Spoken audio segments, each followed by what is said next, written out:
नमस्कार दोस्तों, welcome alpha YouTube channel.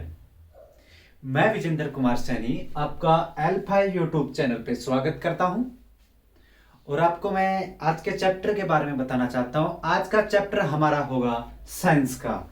हमारे यूट्यूब चैनल पे आपको दो सब्जेक्ट अवेलेबल होते हैं, एक तो मैथ्स और साइंस। दोनों चीजें जनरल साइंस और जनरल मैथ की होंगी। कुछ समय बाद हम एडवांस मैथ के बारे में पढ़ेंगे। पहले हम जनरल साइंस और जनरल मैथ के बारे में पढ़ेंगे। आज हमारा जनरल साइंस का जो टॉपिक है हमारे एल्फा यूट्यूब चैनल पे, आज जो जनरल साइंस का चैप्टर है वो है रसायन विज्ञान की प्रथम चैप्टर, यानी जो रसायन विज्ञान का मूलभूत चैप्टर है वो है पदार्थ। आज हम साइंस के एक ऐसे चैप्टर्स का, यानी एक ऐसे अध्याय या ऐसी चीज के बारे में जानकारी इकट्ठा या जानकारी देने या लेने की कोशिश कर रहे हैं जो हमारे साइंस के अंदर एक बहुत ही इंपॉर्टेंट चीज है। यानी इसके अलावा हम साइंस में कोई भी टॉपिक या कोई भी अध्याय पढ़ने से पहले हमें पदार्थ की जानकारी होना जरूरी है। तो आज हम पढ़ेंगे पदार्थ के बारे में। तो एक्चुअली होता पदार्थ क्या है, पदार्थ किसे कहेंगे, पदार्थ की परिभाषा। तो सबसे पहले हम पदार्थ की परिभाषा देने के लिए हमें जिन चीज के पदार्थ कहेंगे किसे, तो इसके लिए हमें दो बातें ध्यान में रखनी होंगी। कौन कौन सी? यानी कि ब्रह्मांड में जो भी वस्तुएं हैं वो सभी पदार्थ हैं। क्या कहा मैंने? ब्रह्मांड में जो भी वस्तुएं वो सभी वस्तुएं क्या हैं? पदार्थ हैं। यानी कि सभी वस्तुएं क्या हैं? पदार्थ हैं। अब सभी वस्तुएं पदार्थ हैं तो फिर इसकी परिभाषा देने की हमें कहां जरूरत पड़ी? तो इसकी सभी वस्तुएं क्या है? पदार्थ हैं। अब सभी वस्तुएं पदार्थ हैं, ठीक है। अब इसकी पहली शर्त क्या है? ब्रह्मांड जो सभी वस्तुएं वो क्या है? पदार्थ हैं। इसकी शर्त कौन कौन सी हो गई? यानी कि जो वस्तु स्थान घेरती है। क्या? जो वस्तु स्थान घेरती है। यानी कि जो वस्तु, किसी वस्तु को हमें रखने के लिए या कहीं इकट्ठा करने के लिए क्या करती हो? स्थान घेरती हो। यानी कि पदार्थ की परिभाषा के लिए जो पहले ही जो नियम है या जो पदार्थ की परिभाषा हम बनाए तो उसके लिए हम कैसे बनाए? यानी जो वस्तु स्थान घेरती हो तथा जिसका कुछ द्रव्यमान हो, तथा उसका कुछ द्रव्यमान हो। क्या हो? द्रव्यमान हो। हम पदार्थ की परिभाषा के लिए दो चीजें ध्यान में रखेंगे, यानी कि सभी वो वस्तुएं जो स्थान घेरती हो और जिनका कुछ द्रव्यमान हो क्या कहलाते हैं? पदार्थ कहलाते हैं। अब पदार्थ के बारे में और आगे पढ़े कि पदार्थ होता क्या है, पदार्थ किसे कहेंगे। पदार्थ किसे कहेंगे हमारा हो गया। अब पदार्थ किन से मिलकर बना होता है? क्या? पदार्थ मिलकर किससे बनता है, यानी पदार्थ किन से मिलकर बनता है? पदार्थ किन से मिलकर बनता है? तो पदार्थ किन से मिलकर बनता है? पदार्थ छोटे छोटे कणों से मिलकर बनता है। किन से? छोटे छोटे कणों से। पदार्थ छोटे छोटे कणों से मिलकर बनता है और इन छोटे छोटे कणों को हम क्या कहेंगे? इन छोटे छोटे कणों को हम कहेंगे परमाणु। क्या कहेंगे? परमाणु। यानी कि छोटे छोटे जो कण हैं इनको परमाणु कहेंगे। पदार्थ की किन से मिलकर बना होता है? छोटे छोटे कणों को, और इन छोटे छोटे कणों को हम क्या कहेंगे? परमाणु कहेंगे। परमाणु को इंग्लिश में क्या कहते हैं? एटम। तो पदार्थ किन से मिलकर बना होता है? पदार्थ छोटे छोटे कणों से मिलकर बना होता है, जिन्हें साइंस की भाषा में हम क्या कहेंगे? परमाणु कहेंगे। इसके बाद हम बात करें कि पदार्थ के कुछ गुण होते हैं, उन गुणों के बारे में। तो पदार्थ के कुछ गुण होते हैं, अभिलाक्षणिक गुण, यानी कि पदार्थ के कुछ गुण जिनकी हम बात करेंगे। पहले तो हम पढ़े कि पदार्थ किसे कहेंगे। तो पदार्थ किन्हें कहेंगे? सभी वस्तुएं जो स्थान घेरती हो जिनका कुछ द्रव्यमान हो। क्या कहलाता है? पदार्थ कहलाता है। दूसरा क्या कहेंगे कि पदार्थ किन से मिलकर बना होता है? पदार्थ छोटे छोटे कणों से मिलकर बना होता है, जिन्हें हम क्या कहते हैं? परमाणु कहते हैं। इसके बाद हम बात करेंगे इनके गुणों की। तो इनके गुणों की बात के लिए हम एक पहले संरचना लेते हैं। कोई भी, जैसे कोई पदार्थ है, क्या है? कोई पदार्थ है। पदार्थ किन से मिलकर बना होता है? छोटे छोटे कणों से, जिन्हें हम क्या कहते हैं? परमाणु। ये बीच बीच में क्या हो गए? गोल गोल छोटे छोटे कण, जिन्हें क्या कहते हैं? परमाणु। ठीक है। अब पदार्थ के गुण के लिए हम पहले एक संरचना लेते हैं, और संरचना हमने ये ले ली। क्या है? ये कोई पदार्थ है। क्या है?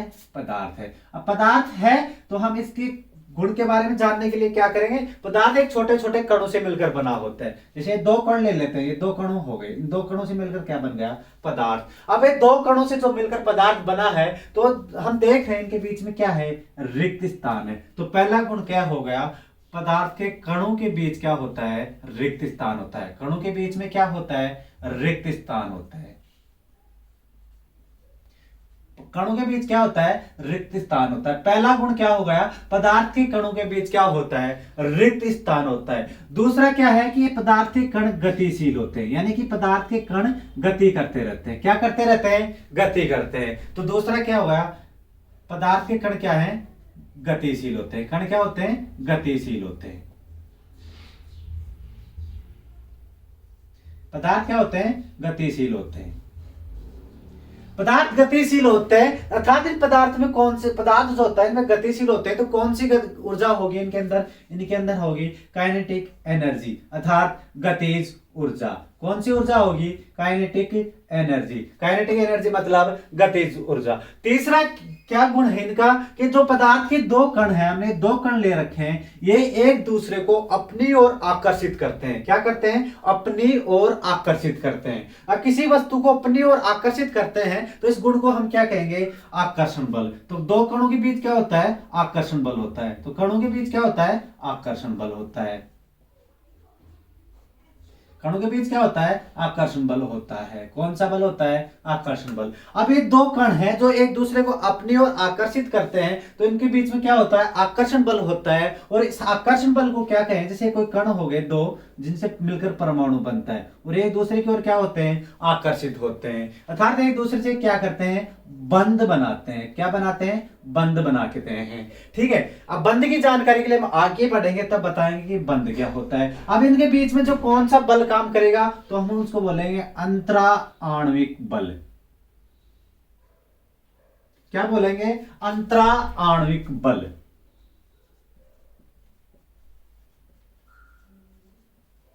इनके दो कणों के बीच कौन सा बल काम करता है, अंतरा आणविक बल। तो इन दो कणों के बीच में कौन सा बल काम करेगा, अंतरा आणविक बल। अब बात करें, हमने कहा कि कणों के बीच क्या होता है, कण क्या होते हैं, गतिशील होते हैं। तो इन कण गतिशील होते हैं, तो हम अगर किसी पदार्थ का टेम्परेचर बढ़ाते हैं, तापमान बढ़ाते हैं, तो पदार्थ का तापमान बढ़ाने पर कणों की गति में क्या होगा, वृद्धि होगी। तापमान बढ़ाने पर क्या होगा, कणों की गति में क्या होगी, वृद्धि होगी, अर्थात उनकी गतिज ऊर्जा में क्या होगी, वृद्धि होगी। अब यहां से एक क्वेश्चन आता है कि किसी पदार्थ का हम अगर तापमान बढ़ाएं तो उसके जो कण होंगे उनके गतिज ऊर्जा पे क्या प्रभाव पड़ेगा, तो उनकी गतिज ऊर्जा क्या होगी, बढ़ जाएगी। एक क्वेश्चन ये बनता है कि पदार्थ में जो परमाणु होते हैं वो कौन से बल के द्वारा जुड़े होते हैं, तो अंतरा आणविक बल के द्वारा। ठीक है, इसके बाद हम पढ़ते हैं पदार्थ का वर्गीकरण। क्या पढ़ेंगे, पदार्थ का वर्गीकरण।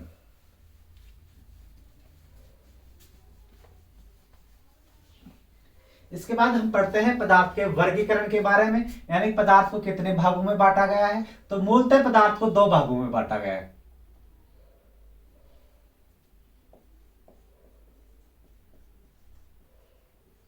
मूलतः पदार्थ को कितने भागों में बांटा गया है, दो भागों में। कौन कौन से में, एक तो भौतिक वर्गीकरण। कौन सा वर्गीकरण है, कौन सा प्रकार, भौतिक वर्गीकरण। और दूसरा कौन सा है, रासायनिक वर्गीकरण। अब भौतिक वर्गीकरण क्या होगा और रासायनिक वर्गीकरण क्या होगा। भौतिक वर्गीकरण वो होगा जिनमें कुछ भौतिक क्रियाएं होती हों, और रासायनिक वर्गीकरण वो होगा जिनमें रासायनिक क्रियाएं हों। आज हम पढ़ेंगे भौतिक वर्गीकरण के बारे में। तो भौतिक वर्गीकरण क्या होता है, भौतिक वर्गीकरण अवस्था के आधार पर विभाजित किया गया है और कितने भागों में, 5 भागों में। कौन सा, पहला ठोस अवस्था के बारे में, यानी कि भौतिक वर्गीकरण अवस्थाओं की जानकारी के लिए। दूसरा द्रव्य अवस्था के बारे में। तीसरी कौन सी है, गैसीय अवस्था के बारे में। चौथी कौन सी है, प्लाज्मा के बारे में। पांचवी कौन सी है, BEC, बॉस्ट-आइंस्टीन कंडेंसेट। कौन सी, बॉस-आइंस्टीन कंडेंसेट। पहली अवस्था कौन सी होगी, ठोस अवस्था। दूसरी गैसीय अवस्था, दूसरी द्रव अवस्था, तीसरी गैसीय अवस्था, चौथी प्लाज्मा अवस्था, पांचवी BEC, बॉस-आइंस्टीन कंडेंसेट। अब हम बारी बारी से एक एक अवस्थाओं के बारे में बात करेंगे। दूसरे पार्ट में हम पढ़ेंगे रासायनिक वर्गीकरण। आज हम पढ़ रहे हैं भौतिक वर्गीकरण। भौतिक वर्गीकरण क्या है, अवस्थाओं के बारे में। अब सबसे पहले हम पढ़ेंगे ठोस अवस्था क्या होती है। ठोस अवस्था होती कौन सी है, ठोस अवस्था के गुण। कौन सी अवस्था पढ़ रहे हैं, पदार्थ की ठोस अवस्था। कौन सी अवस्था पढ़ रहे हैं, पदार्थ की ठोस अवस्था। तो पदार्थ की ठोस अवस्था क्या होती है, पहले हम कोई ठोस पदार्थ की जो आकृति ले लेते हैं। इसमें क्या ठोस पदार्थ क्या होगा, छोटे छोटे कणों से मिलकर बना होगा। किन से मिलकर, छोटे छोटे कणों से, जिन्हें हम क्या कहेंगे, परमाणु। अर्थात पदार्थ छोटे छोटे परमाणु से मिलकर बना होता है। ठीक है, अब ये छोटे छोटे परमाणु से हमें एक पदार्थ ले लिया और जिनकी आकृति हम दिखा दिए कि ये पदार्थ छोटे छोटे कणों से मिलकर बना हुआ है, जिनमें ये छोटे छोटे क्या है, परमाणु है। ठीक है, अब ये क्या हो गया, पदार्थ है कौन सी अवस्था का, ठोस अवस्था का। और ये जो बीच में छोटे छोटे कण है क्या है, परमाणु है। क्या है, परमाणु है। अब इसकी अवस्थाओं के बारे में जानकारी लेते हैं, इनकी जो विशेषताएं होती हैं। तो सबसे पहले ठोस कैसे है, ठोस की जो आकृति होगी वो निश्चित होगी। तो क्या होता है, निश्चित आकृति होती है। जैसे कोई भी पेन, मार्कर, जो भी ठोस अवस्थाएं होती है उनकी आकृति क्या होती है, निश्चित होती है, अर्थात निश्चित आकार होता है। दूसरा, इनका जो आयतन होता है वो भी निश्चित होता है। क्या होता है, आयतन निश्चित होता है, यानी कि इसका आयतन भी निश्चित होगा, आयतन बदलेगा नहीं। आयतन क्या होता है, निश्चित होता है। तीसरी बात करें, ये जो ठोस पदार्थ है इसकी जो तीसरा गुण है, तो हम देखेंगे कि इनके जो परमाणु है, जो छोटे छोटे कण के बीच की दूरी क्या है, तो इनके कणों के बीच की दूरी कम होती है। कणों के बीच की दूरी क्या होती है, कम होती है या बहुत कम होती है। ठीक है, बीच की दूरी क्या होती है, बहुत कम होती है।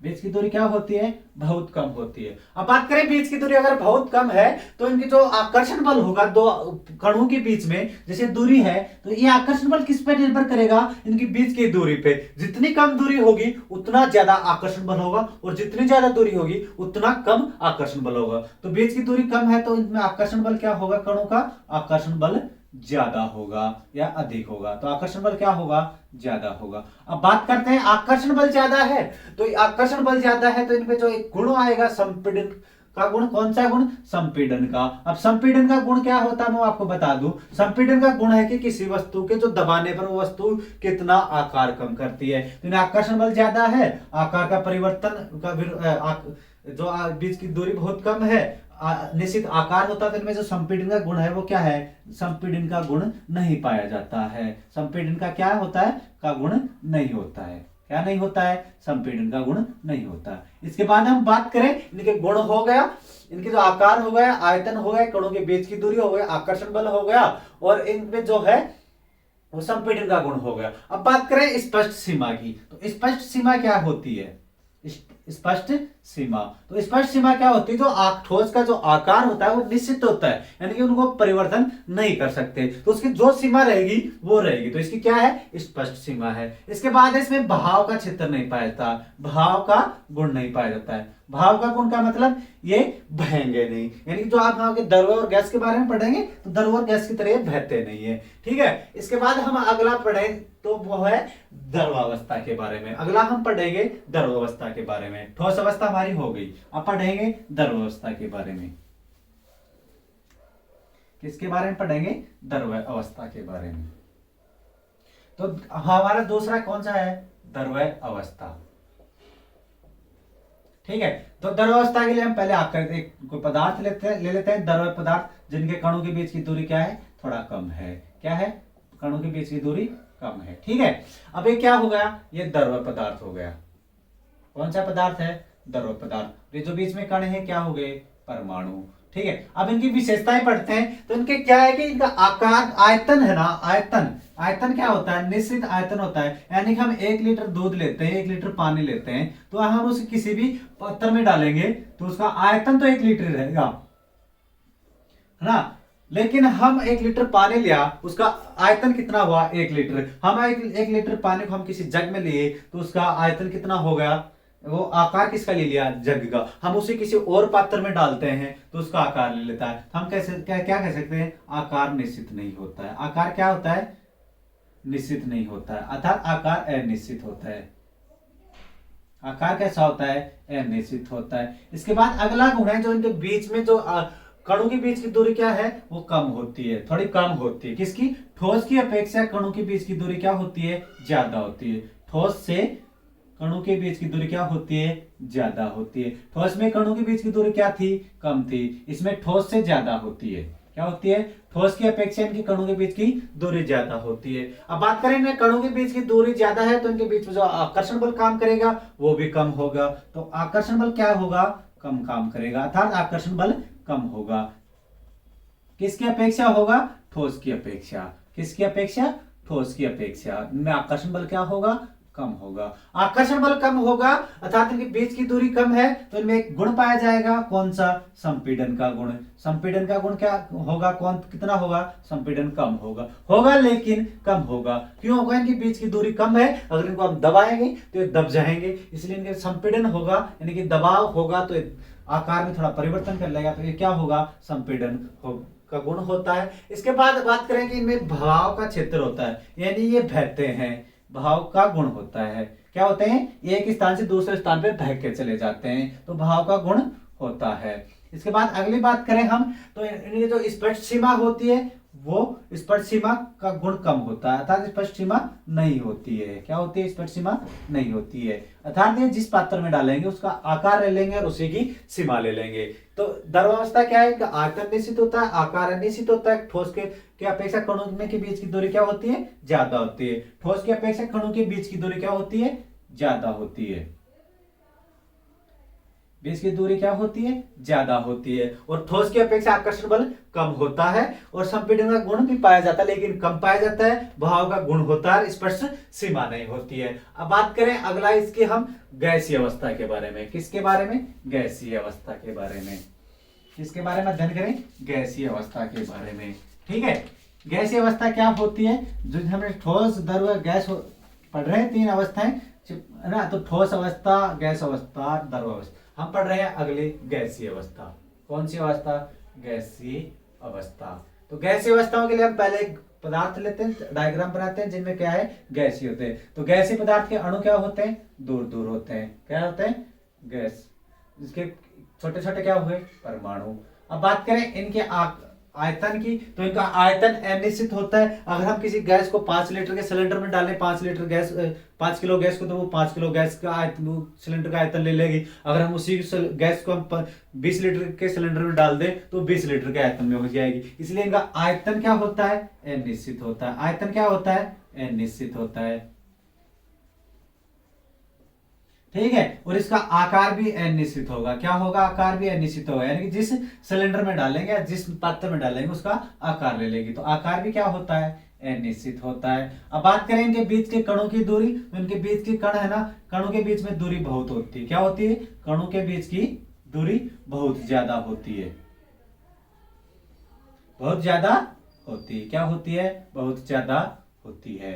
अब बात करें कणों के बीच की दूरी बहुत ज्यादा होगी तो आकर्षण बल क्या होगा? कम होगा। मैंने कहा था कि आकर्षण बल बीच की दूरी पर निर्भर करेगा, यानी कि जितनी कम दूरी होगी उतना ज्यादा आकर्षण बल होगा। तो आकर्षण बल बहुत कम होगा क्योंकि दूरी बहुत ज्यादा है, इसलिए आकर्षण बल क्या होगा? बहुत कम होगा। इसके बाद हम बात करेंगे संपीड़नता के गुण की, यानी कि जो इनका दबाव आने पर इनका आकार में परिवर्तन होगा तो संपीड़न का गुण पाया जाता है। क्या होता है? संपीड़न का गुण पाया जाता है। और सर्वाधिक संपीड़न का गुण गैसीय अवस्था का होता है। किसका होता है? गैसीय अवस्था का। अब बात करेंगे भाव का गुण होता है या नहीं, तो इनमें भाव का गुण होता है। क्या होता है? भाव का गुण होता है। ठीक है, और स्पर्श सीमा की बात करें तो इनमें स्पर्श सीमा नहीं होती है। क्या नहीं होती है? स्पर्श सीमा नहीं होती है। ठीक है, इसके बाद हम बात करें अगले अवस्था या इनकी जो बच रहे हैं इनके, तो इनका आकार एक तो एक सबसे बड़ी बात, इनका आकार क्या होता है? बदला जा सकता है। इसका आकार क्या किया जा सकता है? बदला जा सकता है। क्या किया जा सकता है? बदला जा सकता है। ठीक है, इसका आयतन भी बदला जा सकता है। क्या किया जा सकता है? बदला जा सकता है, क्योंकि आकार और आयतन दोनों अनिश्चित होते हैं। इसके बाद हम बात कर रहे हैं अगली अवस्था के बारे में। तो अगली अवस्था कौन सी है? चौथी अवस्था है हमारी प्लाज्मा। कौन सी? प्लाज्मा। हमारी चौथी अवस्था है पदार्थ की प्लाज्मा। अब प्लाज्मा अवस्था क्या होती है? प्लाज्मा अवस्था हमें अत्यधिक टेम्परेचर या तापमान पे प्राप्त होती है, और इसके जो होते हैं, इनके जो प्लाज्मा के क्या होते हैं? कण होते हैं, वो क्या होते हैं? ऊर्जावाहन होते हैं। ऊर्जावाहन होते हैं, यानी कि जो प्लाज्मा के कण होंगे उनमें ऊर्जा बहुत होती है तथा उत्तेजित रहते हैं। उत्तेजित होते हैं। क्या होते हैं? उत्तेजित होते हैं। कैसे होते हैं? उत्तेजित होते हैं। अब बात करें इनकी जो प्लाज्मा अवस्था में क्या होती है, प्लाज्मा अवस्था भी एक प्रकार की गैस है, लेकिन इनमें कौन सी गैस होगी, आयनीकृत गैस होगी, यानी कि जो आयन वाली गैस होगी वो होगी आयनीकृत गैस होती है, किसमें, प्लाज्मा में आयनीकृत गैस होती है। अब ये होते कौन कौन सी हैं, इनके एग्जांपल्स की बात करें हम तो इनके एग्जांपल के लिए हम पहले बोलते हैं फ्लोरोसेंट ट्यूब, फ्लोरोसेंट ट्यूब जिसमें क्या होती है, हीलियम गैस भरी होती है। कौन सी गैस भरी होती है, हीलियम। और कैसी होती है हीलियम गैस, आयन युक्त होती है। कैसी होती है, आयन वाली गैस होती है। दूसरे एग्जांपल की बात करें इसकी हम तो नियॉन ट्यूब। कौन सी, नियॉन ट्यूब। कौन सी ट्यूब होती है, नियॉन ट्यूब, जिसमें कौन सी गैस भरी होती है, आयनीकृत नियॉन गैस। ठीक है, इसे जो ये आयनीकृत गैस होने के कारण ये प्लाज्मा अवस्था में कैसी दिखाई देती है, चमकीली अवस्था दिखाई देती है। कैसी दिखाई देती है, चमकीली अवस्था। इसमें से कौन सी होगी, ये आयनीकृत गैस होती है। इसके बाद हम अगली अवस्था के बारे में पढ़ रहे हैं, वो है बीईसी अवस्था। कौन सी अवस्था है, बीईसी अवस्था। कौन सी अवस्था के बारे में पढ़ रहे हैं, बीईसी अवस्था। अब बीईसी का फुल फॉर्म क्या होता है ये देखते हैं। तो Bose, BC, B for Bose होगा, आई ई फॉर होगा आइंस्टीन, और सी फॉर होगा कंडेंसेट। तो बीईसी के फुल फॉर्म क्या हो गई, बॉस आइंस्टीन कंडेंसेट। अब इसकी क्या विशेषताएं होती है, तो हम सबसे पहले तो एक बात करेंगे, बीईसी की खोज किसने की, तो 1920 में। कब, 1920 में एक भारतीय साइंटिस्ट, कौन थे, भारतीय साइंटिस्ट, भारतीय वैज्ञानिक। कौन था, नाम क्या था उनका, सत्येंद्र नाथ बोस। क्या नाम था, सत्येंद्र नाथ बोस। कौन थे, सत्येंद्र नाथ बोस ने घोषणा की थी या भविष्यवाणी की थी कि भविष्य में एक पदार्थ की 5 अवस्था की जानकारी प्राप्त होगी या 5 अवस्था मिलेगी। कब घोषणा की थी, 1920 में। किसने की थी, भारतीय साइंटिस्ट सत्येंद्र नाथ बोस ने। अब बात करें कि जो बीईसी है ये इसकी खोज हो गई, और किसने घोषणा की थी, भारतीय साइंटिस्ट सत्येंद्र नाथ बोस ने। और इसी भारतीय साइंटिस्ट सत्येंद्र नाथ बोस ने जब घोषणा की तो अल्बर्ट आइंस्टाइन ने भी, किसने, अल्बर्ट आइंस्टाइन ने भी, अल्बर्ट आइंस्टाइन ने भी भविष्यवाणी की थी भविष्य में पदार्थ की 5 अवस्था की खोज होगी। और इन्हीं की दोनों के नाम पे इसका नाम क्या हो गया, बीईसी। बॉस सत्येंद्र नाथ का ले लिया बॉस, अल्बर्ट आइंस्टीन का ले लिया आइंस्टीन, और कंडेंसेट हो गया इसका नाम। तो इसका इसी इन्हीं के नाम पे इसका नाम हो गया बॉस आइंस्टीन कंडेंसेट। अब इनके जो 2001 के अंदर, कब, 2001 के अंदर इस 5 पदार्थ की 5 अवस्था में के लिए 3 साइंटिस्टों को नोबेल पुरस्कार से सम्मानित किया गया था। किससे, नोबेल पुरस्कार से। और नोबेल पुरस्कार किसके क्षेत्र में दिया गया, फिजिक्स के क्षेत्र में। और किन 3 साइंटिस्टों को दिया गया, 3 साइंटिस्टों को दिया गया। कौन थे तीनों और कहां के थे तीनों, तो तीनों की बात करें तो तीनों अमेरिकन थे। कौन थे, अमेरिकन थे। कौन से साइंटिस्ट थे, तीनों अमेरिकन थे। तो पहले हम बात करें कि किन किन को दिया गया, तो एक तो था एरिक ए कॉर्नेल। कौन था, एरिक ए कॉर्नेल। किसके कारण दिया गया था इनको नोबेल पुरस्कार, पदार्थ की 5 अवस्था की खोज के कारण। और कहा के थे तीनों, अमेरिका के। दूसरा कौन था, कार्ले ई वीमेन। कौन था, कार्ले ई वीमेन। और चौथा कौन सा था, डब्ल्यू कैटेल।